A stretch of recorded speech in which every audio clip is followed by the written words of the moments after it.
NCP শুরু থেকেই ছিল এক অস্থির দল, যাদের কোনো সুস্পষ্ট লক্ষ্য বা সাংগঠনিক ঐক্য কোনোটাই ছিল না। রাজনৈতিক দলে শৃঙ্খলার জন্য শীর্ষ নেতৃত্বের শৃঙ্খলা থাকাটাও জরুরি। একটা ভেড়ার পালে যেমন 2-3 জন রাখাল থাকলে ভেড়ারা বিভ্রান্ত হতে বাধ্য, তেমনি দলের শীর্ষ নেতৃত্বে যদি দল উপদল সৃষ্টি হয়, তাহলে নিশ্চিতভাবেই দলে অস্থিরতা তৈরি হয়। সরকারে থাকা 2 ছাত্র প্রতিনিধি আসিফ মাহমুদ, সজীব ভুঁইয়া ও মাহফুজ আলমের গ্রুপিংয়ে সেরকমই এক অস্থির সময় পার করছে এনসিপি। অনেকেই হয়তো ভাবতে পারেন, এরা দুজন তো কার্যত এনসিপির কোনো পদেই নাই, তাহলে কিভাবে তারা দলকে নিয়ন্ত্রণ করার সুযোগ পায়? এটাই বাংলাদেশের রাজনৈতিক সংস্কৃতি। এখানে নির্বাচিত না হয়েও মন্ত্রী হওয়া যায়, দলে না থেকেও দল চালানো যায়। জুলাই চেতনা, জুলাই সনদের বৃত্তে আটকে থাকা এনসিপি শুরু থেকেই এই ভুল করেছে। ফেব্রুয়ারিতে এনসিপি গঠনের আগে থেকেই দলটির গঠন প্রক্রিয়া ও সিদ্ধান্ত গ্রহণের ক্ষেত্রে গুরুত্বপূর্ণ ভূমিকা পালন করছেন অন্তর্বর্তী সরকারের 2 ছাত্র উপদেষ্টা আসিফ মাহমুদ, সজীব ভুঁইয়া এবং মাহফুজ আলম। আরেক ছাত্র উপদেষ্টা নাহিদ ইসলাম সরকার থেকে পদত্যাগ করে দলের আহ্বায়ক হিসেবে দায়িত্ব পালন করলেও দলে তার ভূমিকা মূলত অভিভাবকের মতো। এনসিপির উচিত ছিল আসিফ এবং মাহফুজ যতদিন না সরকার থেকে পদত্যাগ করেন, তাদেরকে দলীয় কর্মকাণ্ড এবং সিদ্ধান্ত থেকে বিরত রাখা। কিন্তু এই 2 উপদেষ্টার সরকারি আনুকূল্য নিতে গিয়ে দলের নেতাদের মধ্যে তৈরি হয়েছে বিভেদ আর অবিশ্বাস। কেউ হয়তো আসিফের কাছে চেয়েছে, কেউ চেয়েছে মাহফুজের কাছে। এভাবে দলে তৈরি হয়েছে 2টো গ্রুপ। আর এখন ত্রয়োদশ জাতীয় সংসদ নির্বাচনকে কেন্দ্র করে বারবার প্রকাশ্যে আসছে দলটির অন্তর্দ্বন্দ্বের নানা খবর। ফেসবুকে চলছে নেতাদের স্ট্যাটাস পাল্টায় স্ট্যাটাস। দলীয় সূত্র এবং কয়েকটি গণমাধ্যমের বরাতে জানা গেছে, অক্টোবর মাসে এনসিপির হয়ে নির্বাচনে অংশগ্রহণের লক্ষ্য নিয়ে অন্তর্বর্তী সরকারের যুব ও ক্রীড়া উপদেষ্টা আসিফ মাহমুদ, সজীব ভুঁইয়া এনসিপির শীর্ষ নেতাদের কাছে প্রস্তাব পাঠান।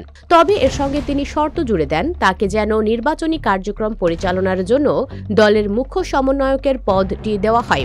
দলের কেন্দ্রীয় নেতাদের কয়েকজন এতে সম্মতিও দিয়েছিলেন, কিন্তু এই পদটিতে দল গঠনের শুরু থেকেই কাজ করে আসছেন নাসির উদ্দিন পাটোয়ারি। তিনি আবার মাহফুজ আলমের অনুসারী। কেন্দ্রীয় নেতাদের এই সিদ্ধান্তে মনক্ষুণ্ণ হয়ে নাসির উদ্দিন পদত্যাগপত্র জমা দিয়েছেন বলে গণমাধ্যমে খবর প্রকাশিত হলে পদত্যাগ কিংবা দল থেকে অব্যাহতি নেওয়ার বিষয়টি সঠিক নয় জানিয়ে রাতেই বিজ্ঞপ্তি দেয় এনসিপি। দলীয় সূত্রে জানা গেছে, নির্বাচন সামনে রেখে দলের অভ্যন্তরে শীর্ষ পদগুলোতে বেশ কিছু পরিবর্তনের আলোচনা চলছে। সেখান থেকেই এই আলোচনার সূত্রপাত হতে পারে। সেই সাথে আসিফ মাহমুদের এনসিপিতে যোগ দেওয়ার গুঞ্জনও সঠিক নয় বলে জানিয়েছেন একাধিক এনসিপি নেতা। আসিফ যেহেতু এই ব্যাপারে মুখ খোলেননি, আমরা ধরে নিতে পারি এনসিপি নেতাদের কথাই হয়তো সত্যি। কিন্তু আসিফ মাহমুদ এনসিপি থেকে সরে আসায় দলে তার সমর্থক গোষ্ঠী এখন কোণঠাসা হয়ে পড়েছে। এদিকে এনসিপির সঙ্গে তিক্ত সম্পর্কের জেরে বিএনপির সাথে সমঝোতা করে ঢাকা 10 আসনে নির্বাচন করার কথা ভাবছেন আসিফ। এমন গুঞ্জনের মধ্যে আসিফ মাহমুদকে কটাক্ষ করে ফেসবুকে একটি স্ট্যাটাস দেন নাসির উদ্দিন পাটোয়ারি। সেখানে তিনি লেখেন, বন্ধু, তোমার লাল টুকটুকে স্বপ্ন আর পতাকা একটা সিটের বিনিময়ে বিক্রি করে দিও না। এর পাল্টা জবাবে আসিফের অনুসারী আব্দুল কাদের ফেসবুকে একটি ইঙ্গিতপূর্ণ পোস্ট করেন, যেখানে তিনি বলেন, একটা দলের নেতারা দিনের বেলায় হাঁক ঢাক ছাড়ে, দিনভর বিএনপিকে নিয়ে বেফাঁস মন্তব্য করে, আর রাতের বেলায় বিএনপি নেতাদের বাসায় গিয়ে ধর্ণা দেয়। মিডিয়ায় গলাবাজি করা আপসহীন ওই নেতা এবং তার ইমাম সাহেব গত 15 দিনে 20টি সিটের জন্য বিএনপি নেতা সালাউদ্দিন সাহেবের বাসায় 3 বার মিটিং করেছেন। মির্জা ফখরুল ইসলামের বাসায় ধর্ণা দিয়েছেন এখন পর্যন্ত একবার।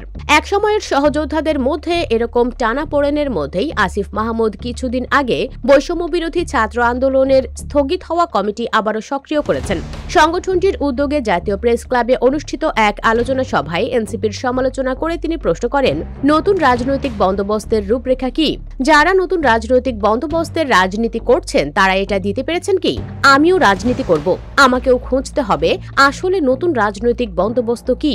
আসিফ যখন তার মনের ক্ষোভ উগরে দিচ্ছেন, এনসিপির আরেক মাস্টারমাইন্ড মাহফুজ আলম তখন উচ্চবাচ্য করছেন না। অবশ্য জুলাইয়ের গণঅভ্যুত্থানের সময়েও মাহফুজ অন্তরালেই ছিলেন। তার কাজের ধরনটাই এমন।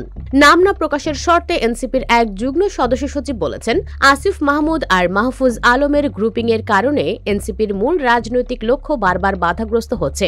এই নেতার কথায় একটা কথা মনে আসতে পারে, এনসিপির কোনো রাজনৈতিক লক্ষ্য ছিল নাকি? কই, আমি জানি না তো। ভিডিওটি ভালো লাগলে লাইক ও শেয়ার করুন এবং আমাদের চ্যানেলটি সাবস্ক্রাইব করে রাখুন। ধন্যবাদ।